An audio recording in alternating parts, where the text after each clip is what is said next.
नमस्कार फ्रेंड्स, इस वीडियो के अंदर मैं पामस्ट्री एक्सपर्ट एस्ट्रोलॉजर आपका बहुत बहुत स्वागत करता हूं। और आइए आज हम आपको बताते हैं कि आपके हाथ में ध्वजा यानी कि जो पताका जिसे कहते हैं, झंडा जिसे कहते हैं, वो किस चीज़ को इंडिकेट करता है। तो देखिए, ये आपकी तो जीवन रेखा होती है और ये आपका मस्तिष्क रेखा होती है, ये आपका हार्ट लाइन होता है।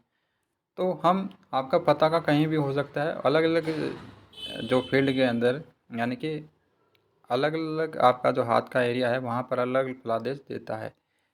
तो हम एग्जाम्पल के लिए हम देख सकते हैं कि आपका यदि झंडा का चिन्ह जो है, झंडे का चिन्ह ऐसा होता है, इस प्रकार से झंडे का चिन्ह होता है। जैसे मंदिर पे झंडे आपने लगे हुए देखे होंगे, इस प्रकार से झंडा होता है। ये इंडिकेट देता है कि आपको उस विशेष, जहाँ पर भी आपका झंडा होगा, उस विशेष फील्ड के अंदर या उससे रिलेटिव चीज़ के अंदर आपको जैसे बहुत अधिक फ़ायदा हो सकता है, प्रसिद्धि मिल सकती है, नेम फेम मिल सकता है। जैसे मान लीजिए ये जो है आपका, ये बनाया है मैंने गुरु पर्वत पर, ठीक है।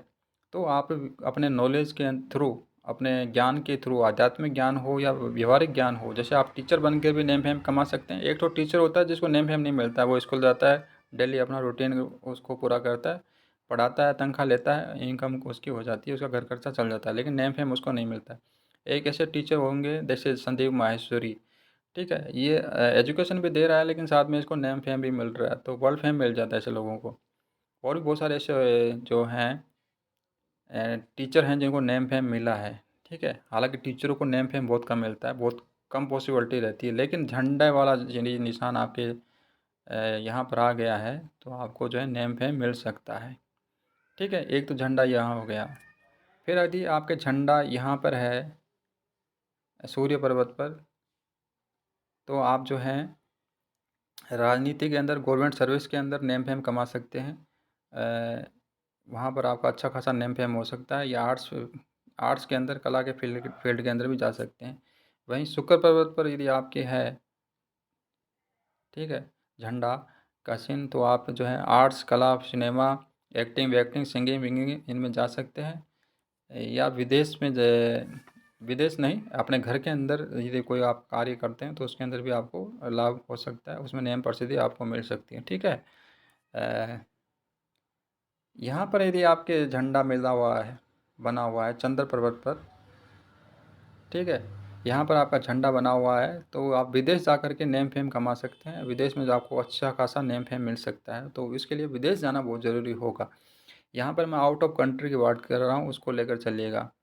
वहीं आप का झंडे का जो चिन्ह है यहाँ पर बना हुआ है, तो आपका डिफेंस सर्विस के अंदर नेम फेम हो सकता है। जैसे कई लोग जनरल बन जाते हैं, कर्नल बन जाते हैं, या वो उनको कहीं ना कहीं किसी न किसी प्रकार से कोई परमवीर चक्कर, महावीर चक्कर मिल जाता है, तो उनका नेम फेम हो जाता है। या आप स्पोर्ट्स के अंदर भी अच्छा खासा नेम फेम कमा सकते हैं यदि आपके मंगल वाले क्षेत्र पर जो है बन रहा है, ठीक है।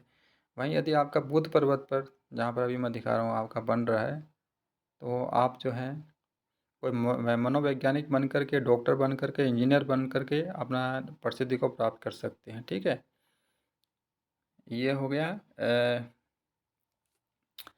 यदि आपका केतु पर्वत पर झंडा बन गया है, तो आप आध्यात्मिक नॉलेज दे करके, लोगों को गुप्त विद्या दे करके अपना जो है नेम फेम कमा सकते हैं, ठीक है। तो इस प्रकार से बहुत सारे होते हैं।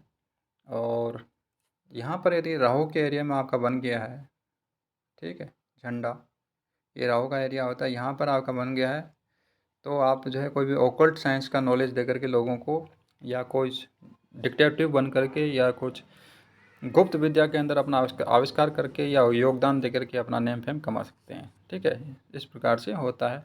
और भी हाथ में जो है कई तरह के जो है एरिया होते हैं, वहाँ पर अलग अलग फल देता है। तो आशा करता हूँ वीडियो आपकी काफ़ी हेल्पफुल रहेगा। बहुत बहुत धन्यवाद वीडियो देखने के लिए।